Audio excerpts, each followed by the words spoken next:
Okay, I just finished a Zoom meeting with maybe 30 people who were signed in this morning, and I'm going to do another one on Thursday morning.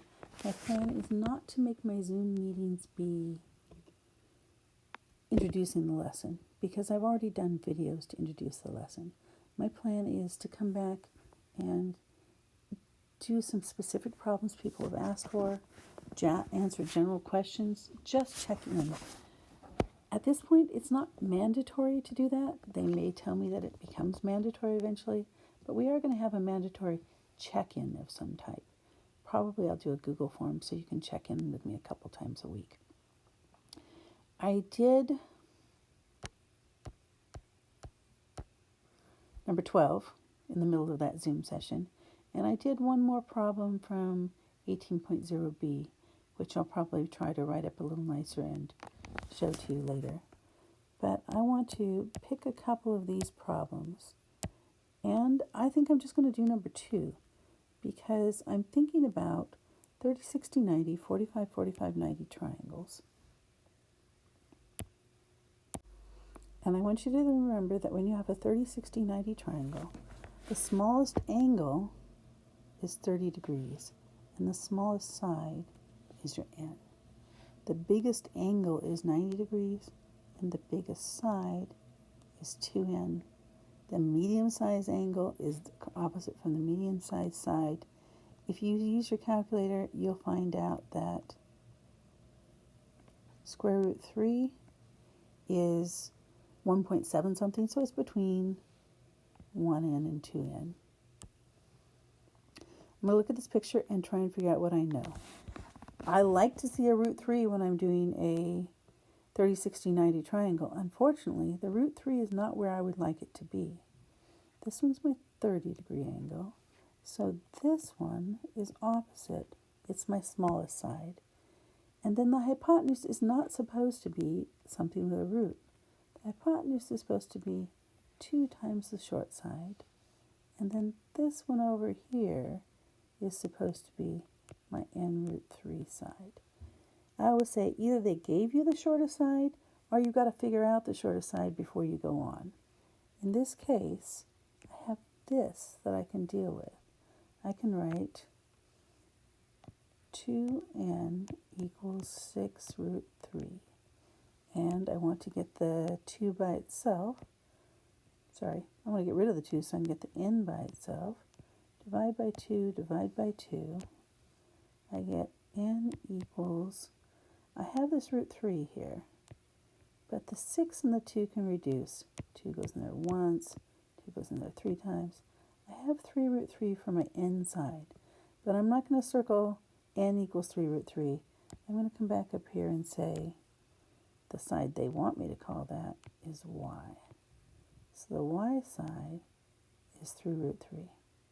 I still need to figure out the x side, and the x side is my n root 3 side, but I know the value of n, so I'm writing x equals the n, which is 3 root 3, from right there,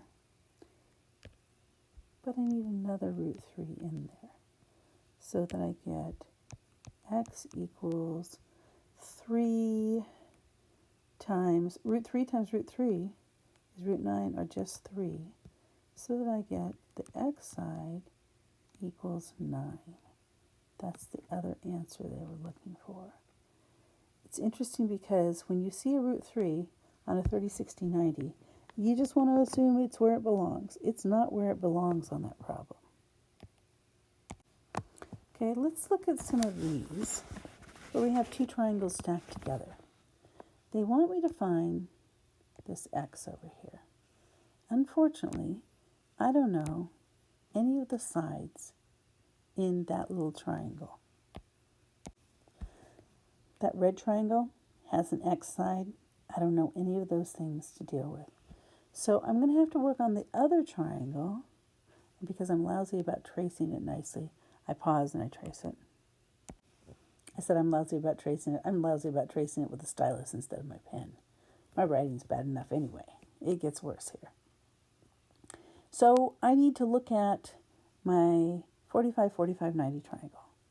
I know that the basics for a 45, 45, 90 triangle are two matching legs that come together to form the right angle and n root 2 for the hypotenuse.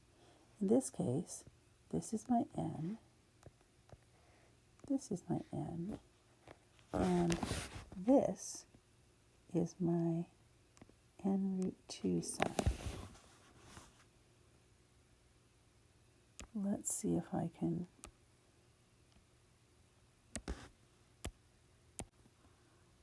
maybe highlight the one I'm looking for and say, I need to find this side that runs through the center of there. That side is the n root 2 side. I already know that n equals 7 root 6. So my hypotenuse would be n root 2. That means the n I already know times another root 2. This is going to turn into 7 square root 12. Now 12 is big enough that I know there's a chance that it can split up. So I'm going to come off to the side and say 12. What goes into 12? 6 and 2. I started with 6 and 2. And 3 and 2.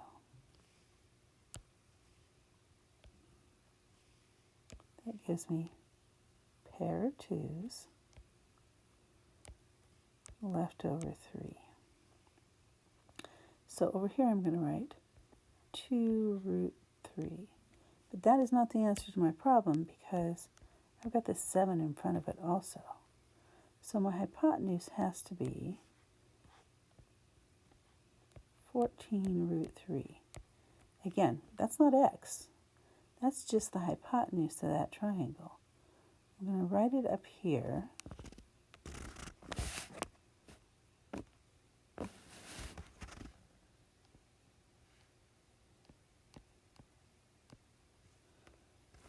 And it happens to be the hypotenuse of the other triangle as well. So I'm going to say, what's a 30, 60, 90 supposed to look like? It's supposed to have, doesn't have to be perfect. I just need to know that's supposed to be the right angle. 30, short side across from that, 90, long side across from that, and then n root 3 right here. So in this case, the one that I'm looking for,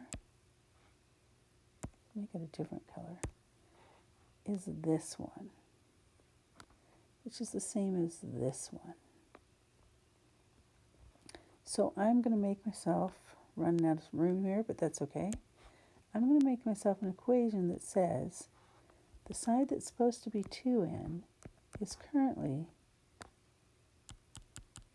a little bit more room, the side that's supposed to be 2n is currently 14 root 3. I need to get the n by itself, so I'll divide 2, and I end up with n equals 7 root 3. But I can't write down n equals because the problem is asking for x. So I'm writing x equals 7 root 3. Those are problems where you're required to deal with two different triangles stacked on top, and usually they throw a 45, 45, 90 in with the 30, 60, 90 triangle. Okay. Let's look at this one. There are different ways to find the area of a hexagon. I'm sure that the way that you learned in IM2 is more complicated than what I'm doing. In our notes, we learned that if you have an equilateral triangle, that the area of an equilateral triangle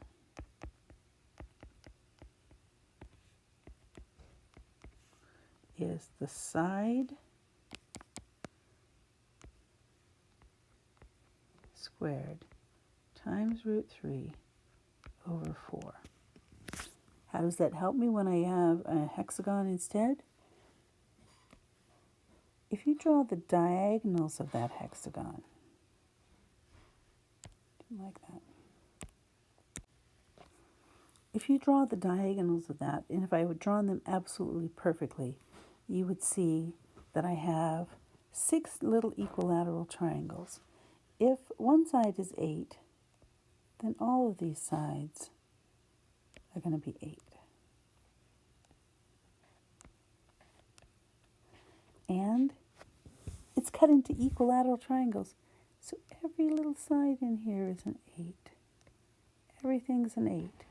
Basically, the area of this hexagon is going to be 6 triangles put together. 6 triangles, where each triangle is the side squared root 3 over 4. I'll throw a 1 underneath this 6 here, so that I end up with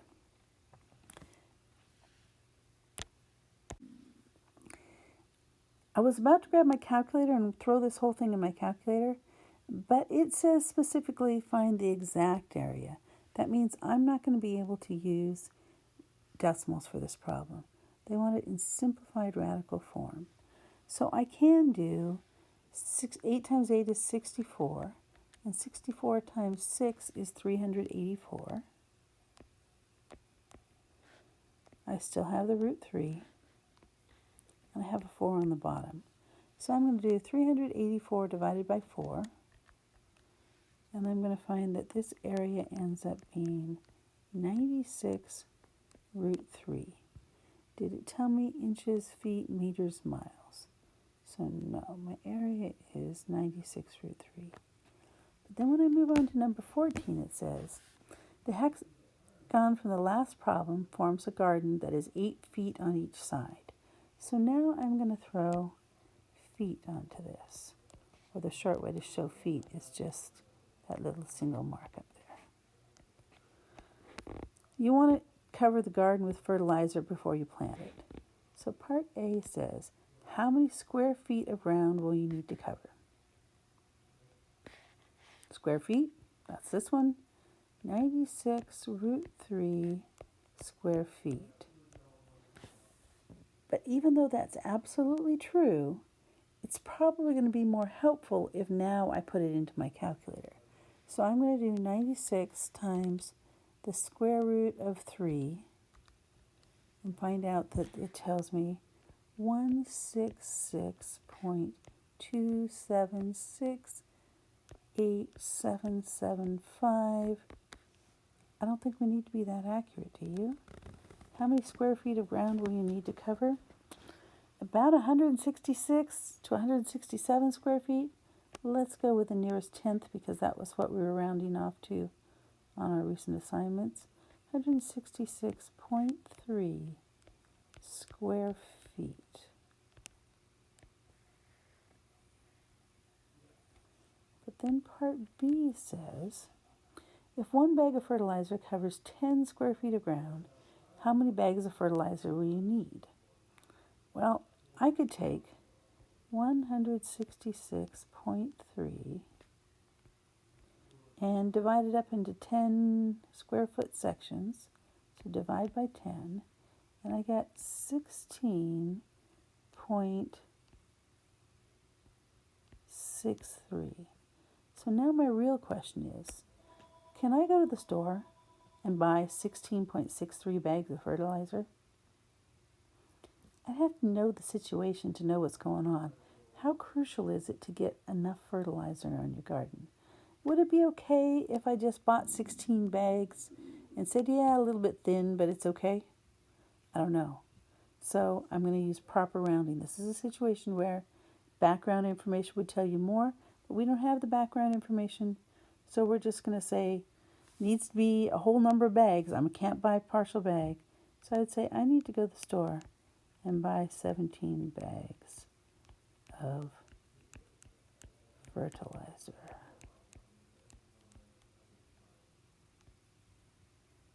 Did you ever do that? Figure out how much space you have and then go buy something to cover it. When you want to paint a house, you need to figure out how much wall space you have so you know whether you need to buy 5 gallons of paint or 20 gallons of paint. Of course, there's variation, because some people paint a little heavy-handed and it goes on thick, and some people paint very quickly and it goes on light. But you kind of need to know what you have before you can know how much paint to buy. In this case, how much fertilizer to buy.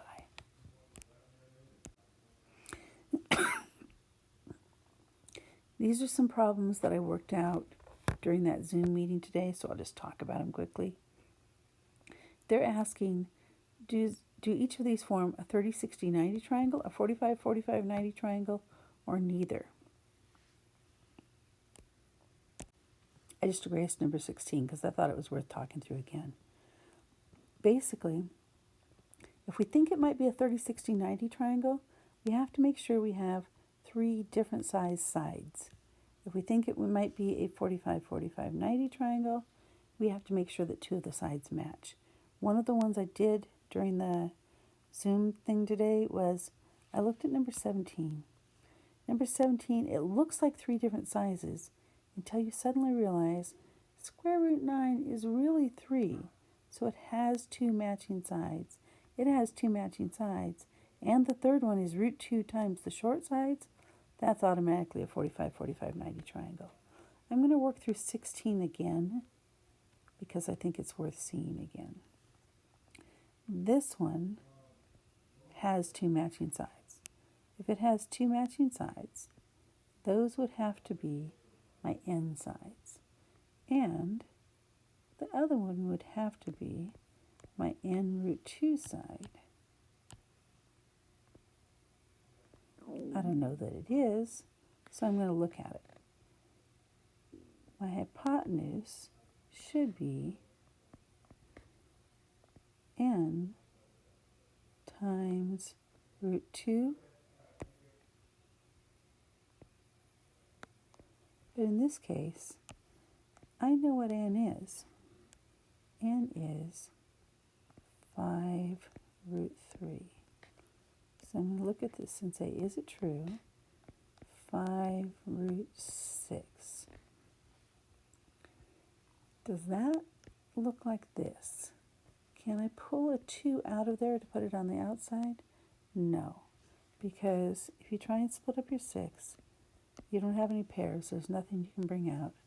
So this one's going to end up being neither. Let me look at 18. I see 3 different sizes, so it's definitely not a 45, 45, 90 triangle. I've got a root 5. I've got a couple of root 3s. I have to look at it and say, which one would be the smallest one? If I look at these, they both have a root 5 on it, but 3/2 is definitely smaller than 3. So I'm thinking this would be my n side. I need to compare it over here also. 3/2, 3/2, the one with root 15 has to be bigger than the one with root 5 in it. Okay, so that would have to be my n. If it's going to work, that's my n.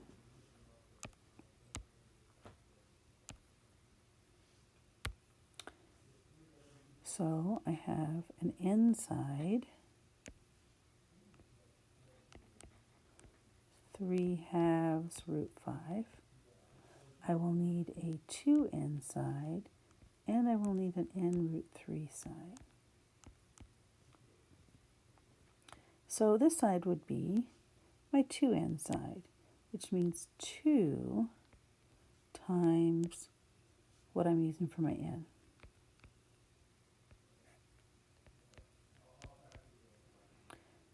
Two times 3, 6 over 2 is 3, 3 root 5. Do I have a side that is 3 root 5? Yes, I do. So this would have to be my 2n side. Now all I want to know is, can I get an n root 3 that matches up with that third one? So this side is my n times root 3. But I'm taking out the n,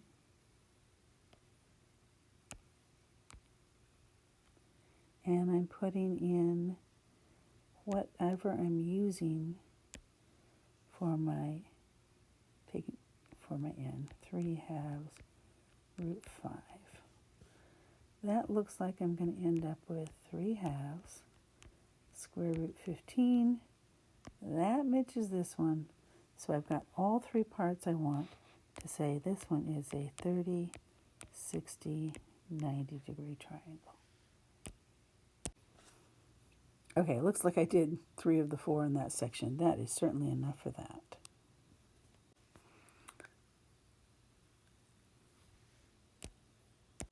I was going to do number 3, but number 5 is very similar. And number 6 is very similar. It has a fraction for one of the sides, which makes some people crazy. And it's even. You'll be able to check the odd ones yourself. So I'm looking at this one. I'm seeing a 60 degree angle. And if I'm seeing a 60 degree angle, then I know I have the 30, 60, 90 triangle. 30 degrees in this little corner here. Opposite from 30 degrees is my basic end side. 90 degrees, opposite from my 90 degrees is my biggest side, my 2n. And opposite from the medium size angle is the medium size side, which is n root 3. I like to always remember that the triangles that have 3 different sizes of angles, 3 different sizes of sides, are going to involve root 3 in the process somewhere. Same thing with number 5 here. If I have something like number 3, where we have 2 different sizes angles, only 45s and 90, then I'm going to have root 2 involved in it somewhere.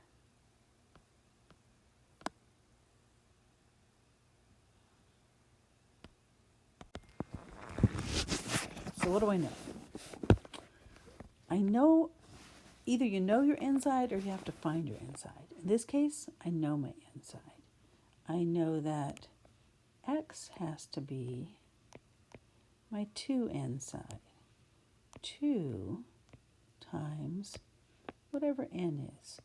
5 square root 15 over 3. Throw a 1 underneath that. So I get x equals 10 square root 15 over 3. Now 15 is not going to help me as far as splitting it down. I get a 3, I get a 5, I get no pairs. So that's not helping. I have a 3 on the bottom, but the 3 on the bottom can't reduce into the 15 because you can't reduce an outside number with an inside number. So my x side, that's the answer. My y side has to be the n that we know, 5 square root 15 over 3, multiply it by root 3. Throw a 1 under that so I can keep track. Can't reduce 3 with root 3. So I get y equals 5 square root of 45 over 3. 45 is big enough that I think I should look at it and say, does it split? I know it came from 3 times 15. And then that is 3 times 5. I see that I have a pair of 3s, even though I didn't arrange them right next to each other, which is probably why some people say, as you work your tree, always put the smallest and the smallest and the smallest. Then the matching ones will end up side by side. But this turns into 3 left over 5, 3 root 5. But that is not the answer to my problem because the y also had a 5 out here and a 3 down here. So I need to reduce what I can.